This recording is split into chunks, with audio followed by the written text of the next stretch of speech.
आदरणीय भारतीय गुंतवणूकदार नमस्कार. मी ठाणे महाराष्ट्र येथून सत्यजित अभयकुमार शाह. गेली 6 वर्षे अथकपणे मी जे माझं एक ज्याला इंग्रजीत मिशन म्हणतात, ज्याचं नाव मी ठेवलेलं आहे ELM इक्विटी लिटरसी मिशन अथवा मराठीत समभाग गुंतवणूक साक्षरता मोहीम जी चालू ठेवली आहे, त्या मोहिमेअंतर्गत आजचा हा माझा व्हिडिओ मी आपल्या समोर सादर करीत आहे. आजच्या व्हिडिओचं नाव आहे आयफोन वर्सेस इक्विटी इन्व्हेस्टमेंट, म्हणजेच मराठीत ज्याला आयफोन विरुद्ध समभाग गुंतवणूक म्हणतात. आता जे मी ही माझी समभाग गुंतवणूक साक्षरता मोहीम जी आहे, ती मोहीम मी का सुरू केली हे थोडक्यात सांगतो. अनेक मराठी गुंतवणूकदारांना समभाग गुंतवणुकीविषयी योग्य माहिती नसते, योग्य माहिती घेण्याची इच्छा नसते, अर्धवट काहीतरी ऐकलेलं असतं, सट्टा आहे, हे आहे, त्याच्यात अतिशय नुकसान होतं वगैरे वगैरे. तर ते त्यांना म्हणजे अक्षरशः ते त्याबाबत म्हणजे समभाग गुंतवणुकीबाबत अजिबात साक्षर नाही आहेत. म्हणजे अक्षरशः मी त्यांना अंगठे बहाद्दर म्हणतो. म्हणजे काही माहिती नाही, शून्य माहिती नाही. माहिती नाही म्हणून गुंतवणूक करत नाहीत. गुंतवणूक योग्य ठिकाणी न करता मग 5-6%, 7%, 8%, 10-12% खुश असतात.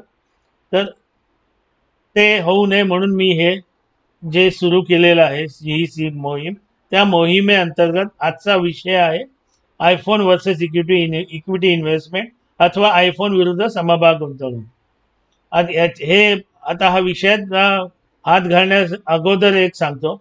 माझ्यामध्ये 1.5 का पावणे 2 वर्षांपूर्वी एक ऑन मनी या एका यूट्यूब वाहिनीने माझा मुलाखत घेतली समभाग गुंतवणुकीवर.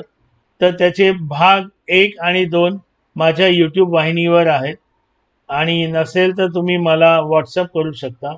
महत्त्वाचं काय, त्या भाग 1 मध्ये मी हे आयफोनचं उदाहरण घेतलं होतं. त्याच्यानंतर आत्ता काही आठवड्यांपूर्वी सुद्धा मी व्हिडिओ केला, त्याच्यात आयफोनचं उदाहरण घेतलं होतं. पुढे तुम्हाला कळेल आयफोन आणि समभाग. आणि सुदैवाने भारतीय समभाग गुंतवणूक क्षेत्रातील एक महत्वाची महान व्यक्ती विजय केडिया साहेब यांनी सुद्धा आता त्यांच्या एक्स या त्यांच्या अकाउंटवर, एक्स म्हणजे पूर्वीचं ट्विटर, त्याच्यावर सुद्धा त्यांनी हे जे आता आयफोन 17चं जे काय वेळ सगळ्यांना लागलेलं आहे, म्हणजे अगदी 15 वर्षाच्या मुलापासून ते 35, 40, 45, 50 या वयोगटातल्या सगळ्यांना जे लागलंय, त्याच्याबद्दल त्यांनी सांगितलंय की तुम्ही आत्ता आयफोन न घेता कुठेतरी पैसा गुंतवावा आणि मग त्याने कसा घेता येईल हे त्यांनी दाखवून दिलं आहे. आता तेच मी एक एक्सेलमध्ये सगळं टेबल बनवलं, ते मी तुम्हाला आता इथे सांगतोय. कसं आहे, आयफोन 17चा माझ्या मते किंमत 1 लाख आहे. तर 1 लाख आत्ता आयफोन 17 मध्ये न घालता तुम्ही तेच पैसे समभाग गुंतवणुकीत घातल्यावर कसे वाढतील हे मी तुम्हाला दाखवून देतो. मी आता इथे 3 नाही 5 प्रकारचे तुम्हाला परतावा मिळतील वेगवेगळे, त्याच्याप्रमाणे सगळं टेबल काढलेलं आहे. पहिल्या प्रकारात 20% दरसाल दर शेकडा, दुसऱ्यात 25%, मग 30%, 35 आणि 40. गुंतवणूक 1 लाख.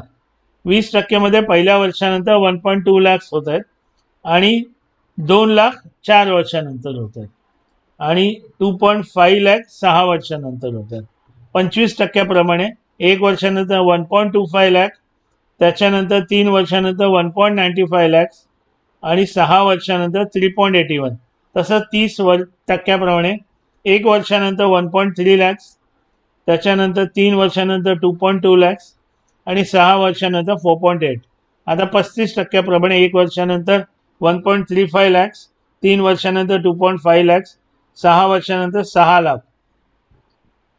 40% प्रमाणे 1 वर्षानंतर 1.4 लाख, 3 वर्षानंतर 2.74 लाख आणि 6 वर्षानंतर 7.52 लाख.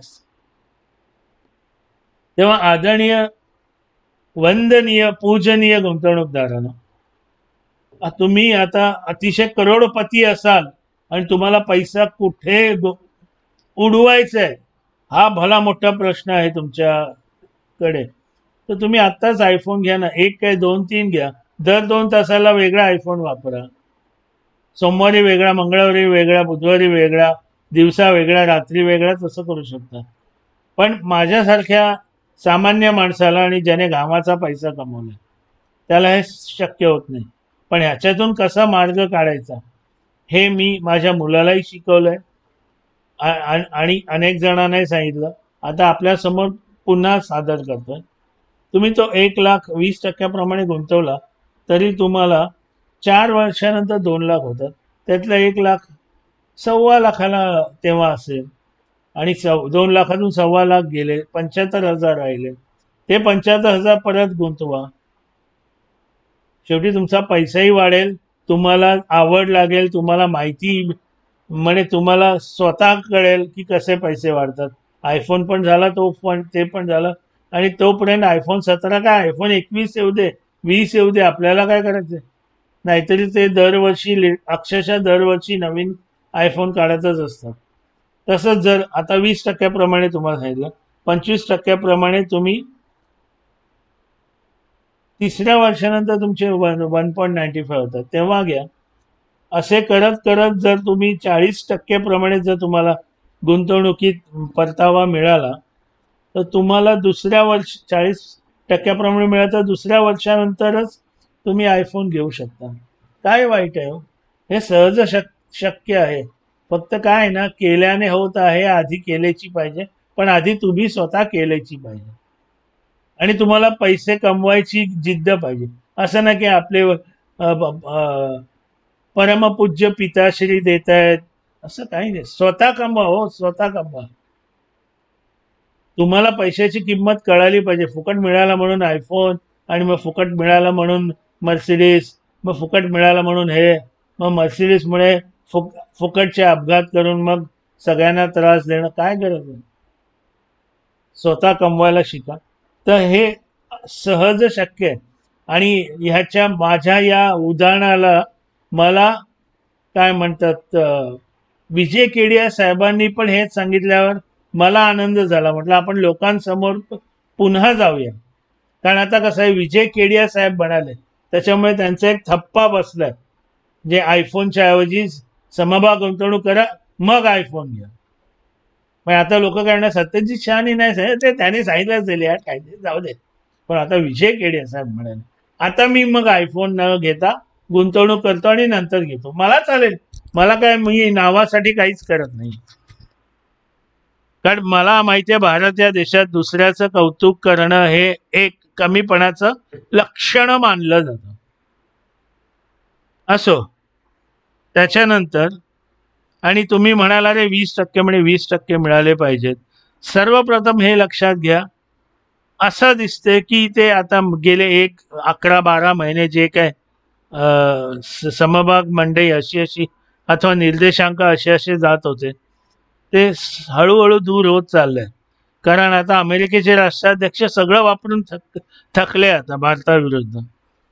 त्यांना भारताला झुकवायचं होतं आणि त्यांना स्वतःला शांतीचं नोबेल पुरस्कार मिळवायचं होतं. ते काही होत नाही हे त्यांना कळलंय. उलट याच्यामुळे त्यांचे दुश्मन वाढत चालले जगात, अमेरिकेचे. तर कधीतरी ते थकणारच आहेत. जे कोणी ते सुप्रसिद्ध त्यांचे आदरणीय राष्ट्राध्यक्ष आहेत.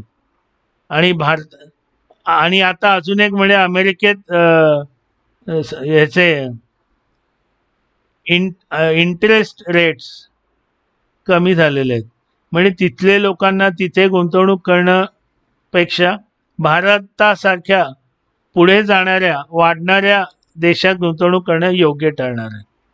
तर भारतात समभाग गुंतवणूक अथवा समभाग मंडई अथवा भारतीय समभाग मंडईचे निर्देशांक वेगाने वर जाणार आहेत.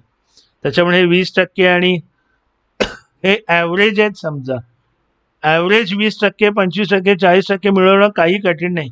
कारण मी फक्त दीर्घकालीन गुंतवणूक आणि फंडामेंटली स्ट्रॉंग गुंतवणूक ह्याच्यातच मी मानतो, म्हणजे ह्याच्यातच एवढं सगळं मिळू शकतं.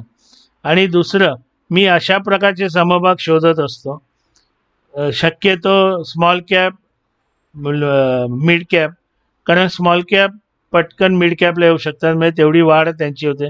मिड कॅप वाढून लार्ज कॅपला जाऊ शकतात, त्याच्यामुळे त्यांची समभागाची किंमतही वाढते. आणि मी असे शोधत असतो की जे बोनस देतील, जे बा स्टॉक स्प्लिट देतील. आत्ता उद्या माझ्या एक का दोन समभागांचा स्टॉक स्प्लिट आहे, एकाचा बोनस आहे. अजून एक 8-10 दिवसात अजून दोघांचे बोनसेस आहेत. कसे वाढतात तुम्हाला कळणार नाही. माझं उत्कृष्ट उदाहरण, माझं जे फॉलो करतायत मला, त्यांना अनेकांना माहिती आहे कसे पटकन एकाला 5 समभाग असा बोनस मिळाला, कुठे गेलेला समभागाचा भाव, आणि भयंकर म्हणजे मजबूत दिले. मी आत्ताच काही उदाहरणं दाखवत होतो माझ्या स्टेटसला. 6 महिन्यात 266%, काल काय ते दाखवलं, आता मला आठवत नाही. 6 महिन्यात माहीत नाही किती, जे काय 94 का 84, आठवत नाही मला. पण हे 20 आणि 30% आणि 40% काहीच नाही आहे. तर पहिलं लक्ष हे असं करा. आता उदाहरणार्थ, मी 2009ला MRF घेतला होता 2,500ला, आणि मी मध्ये जाऊन आलो. मालदीव्सला जायचं माझं स्वप्न होतं. मी असं नाही केलं अनेक गोष्टी काटछाट करून, महत्त्वाचे खर्च टाळून मालदीव्सला गेलो नाही. एक लक्षात घ्या, माझा तेव्हा आम्ही गेलो होतो तेव्हा मालदीव्सचा खर्च, आम्ही दोघं मित्र गेलेलो, आमच्या दोघांचा खर्च अंदाजे 1.55 लॅक्स किंवा 1.6 लॅक्स पकडा. म्हणजे प्रत्येकाला, खरं तर प्रत्येकाला 72,000 आला होता. पण मी, तुम्हाला कळतंय का, मी फक्त 2,500 मालदीव्सला गेलेलो. आणि मी आज सुद्धा एकटा जाऊ शकतो. 2 MRF विकायचे आहेत मला, संपलं. अतिशय आरामशीर जाऊ शकतो. पण खर्च होईल 3 लाख, पण मी भरणार फक्त 5,000, कारण माझे 2 MRF विकायचे, पण माझी खरेदी आहे 2,500 एकाचे 2,500 म्हणजे दोघांचे 5,000. आणि हे काहीही कठीण नाही आहे. फक्त कसं असतं ना, आपल्यात भारतीय समभाग गुंतवणूकदारात पेशन्स नहीं, फेथ नहीं, कन्विक्शन नहीं, काही नहीं. आज अभी अभी हो ना मुझे, अभी मैं मुकेश भाई के बाजू में फ्लैट जमीन लेने का है मेरे को. अभी कसं अभी मग तुम्ही आधी का नाही प्लॅन केलेला? मी एक इथे उदाहरण देतो, तुम्हाला हसू येईल. मला लग्न होण्याआधी 1 वर्षापूर्वी आमचं सगळं ठरलेलं, लग्न कधी होणार आहे. मला विमानाने जायचं होतं. त्यावेळेला माझं उत्पन्न अतिशय म्हणजे अतिशय कमी होतं. 1 वर्षापूर्वी मी त्यावेळेला रिकरिंग डिपॉझिट सुरू केलेला 800चं, आणि तिकिटाचा खर्च होता 2,500. इथून 2,500 एकाचे, यायचे 2,500 एकाचे, म्हणजे 5,000. मला 10,000 हवे होते. मी रिकरिंग डिपॉझिट केल्यामुळे मला 10,400 रुपये मिळाले. विमानाने गेलो. ह्याला नियोजन म्हणतात, आणि हे नियोजन या समभाग गुंतवणुकीने सहज शक्य होतं. आता हे मी ते 2,500 तेव्हा बँकेत ठेवले असते 2009ला, मी मागे काढून दाखवलेलं, आज अंदाजे 12-13 हजार झाले असते फक्त बँकेत. 15,000, 20,000, आता इथे 1.5 लाख झालेत. आता अशाच प्रकारे तुम्ही प्रत्येक खर्चाचं नियोजन करू शकता. समजा आता तुम्हाला SUV घ्यायची आहे, 20 लाखाची किंमत आहे. 10 लाख गुंतवा, 9 लाख गुंतवा, 11 लाख गुंतवा. आता तुम्ही 4थ्या वर्षात अथवा 3ऱ्या वर्षात जर तुम्हाला अजून चांगलं उत्पन्न मिळालं, 2 वर्षानंतर तुम्ही घेऊ शकता हो SUV. हे सहज शक्य आहे. पण हा साधा सुद्धा विचार सुद्धा आपल्या मेंदूला शिवत नाहीये. का? कारण मला आत्ताच पाहिजे, आणि मी गुंतवणुकीत मी कधीच लक्ष घातलं नाही, असं तो माणूस म्हणतो. हा, पण मी FD मध्ये 6% आरामात. मला पंटू होईल तेव्हा कुठे मला 6% माझे मग किती वर्षात दुप्पट होतील? अहो, इथे 40% 2 वर्षात दुप्पट होतात. किंवा 25% 4 वर्षात दुप्पट होतं.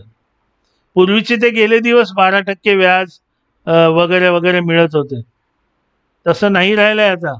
हे जे सगळे तुम्ही तुमचे लाडके गुंतवणुकीची साधनं आहेत ना, ज्याच्यात बाहेर तुम्हाला यायला आवडत नाही. मग कालच मी एक व्हिडिओ टाकलेला आहे, तो बघा. मी उदाहरण काय दिलंय, पिगी बँक. अजूनही लोक 60 वर्ष झाले, 70 वर्षाचे झाले, अजूनही त्यांच्याकडे डीमॅट नाही. हा डीमॅट म्हणजे काय रे? काय डीमॅट म्हणजे? ते अजूनही पिगी बँकेत टाकतात पैसे. असो, विषय भरकटतोय. तर ह्या प्रकाराने तुम्ही तुमचं गुंतवणुकीचं नियोजन, पैशाचं नियोजन करून सगळे खर्च, अनेक बहुतांशी खर्च तुम्ही करू शकता. मी याच प्रकारे माझ्या व्हॉट्सअप स्टेटसला मी रिटायरमेंट प्लॅनचं पण सगळं दाखवलेलं आहे. त्याच्यानंतर तुमच्या मुलाचं शिक्षण, मुलीचं शिक्षण, त्यांची लग्न, हे सगळं सगळं सगळं सहज शक्य आहे. तेव्हा आदरणीय, माननीय, वंदनीय, पूजनीय भारतीय गुंतवणूकदारानं उठा. खरंच सांगतो, उठा. आणि चिडून सांगतो, भले मला उच्च रक्तदाब आहे, माहितीये, यात माझा काहीही स्वार्थ नाहीये. मला BSc किंवा NSCनी काही कमिशन दिलं नाहीये की तू समभाग गुंतवणुकीविषयी जागरूकता वाढव. खरं तर मला का वाढवायचं आहे, कारण याला एकच कारण आहे का, लॉकडाऊनमध्ये अनेक मराठी लोकांनी खाली येऊन भाजी विकली. तेच बोरिवली, घाटकोपर इथे राहणारे मुलुंड कोणी भाजी विकलेली नाहीये. त्यांनी समभाग गुंतवणुकीतून मस्त कमवलंय, मस्त कमवलंय. माझ्या एका खास मित्राने 10वीच्या सुदैवाने, त्याने माझा आधीपासून तो वाचत होता. पहिला लॉकडाऊन आल्या त्याने बजाज फायनान्स 1800ला घेतले आणि मला जे आठवतंय त्याप्रमाणे 80 शेअर्स घेतलेले. 1800 कुठे? त्याने आत्ताच एकाला एक बोनस दिला, एकाला 5 स्प्लिट दिलाय आणि तो ते द्यायच्या आधी 10,000ला पोचला होता. आणि तो मराठी माणूस आहे याचा मला अभिमान वाटतो. हे असं काहीतरी शिका, शिका. माझा खास 10वीचा मित्र आहे. 1800 कुठे आणि 10,000 कुठे? 2020लाच त्याने घेतलेलं. हे असं करावं. लगेच आयफोन मिळाला, तुम्हाला काय मिळणार आहे? भारत तुम्हाला काय पद्मश्री देणार आहे? पद्मभूषण, भारत, ते काय भारतभूषण नाही, काय म्हणतात ते देणार आहे का पदवी? अथवा आयफोन नाही घेतला तर तुमच्यावर काय कर जास्त लावणार आहे? काय गरज आहे? मला इथे एक उदाहरण द्यावंसं वाटतं. आमचं नशीब, आमच्याकडे प्रकाश आमटेजी 3-4 रात्र राहिलेत. एकदा आले होते तेव्हा मी प्रकाश प्रकाश भाऊ, फोन किती साधा आहे रे. साधा आहे तुमचा प्रकाश भाऊ. काय म्हणाले असेल प्रकाश भाऊ? हे बघ, मला फोन येणं, फोन जाणं, SMS पाठवणं, एवढंच हवं असतं. हा साधेपणा. पण आपणही सगळं करू शकतो. आत्ता मला iPhone 17, मग पुढच्या वर्षी iPhone 18, मग 19. काय मिळवलं? काय मिळवलं? घरात साधी रंगरंगोटी करता येत नाही. तुमचं फर्निचर खराब झालेलं घेता येत नाही. तोच 165 लिटरचा तेवढाच फ्रीज आहे. आपण स्वतःहून गरिबीत राहत आहोत. काय गरज आहे? हे असं सगळं ओढून ताणून गरीब होऊ नका. याला काहीही शहाणपणा म्हणत नाही. सगळं सगळं सगळं सहज शक्य आहे. त्याच्यावरही मी एक छोटंसं वाक्य आहे, तर मी नेहमी विसरतो, कालही परत ते मी वापरलं होतं. पटकन सांगतो आणि संपवतो इथे. ते वाक्य मी असं लिहिलं होतं की शेअर्स में इन्वेस्टमेंट है तो सब मुमकिन है. सगळं मुमकिन करा ना. धन्यवाद. जय हो.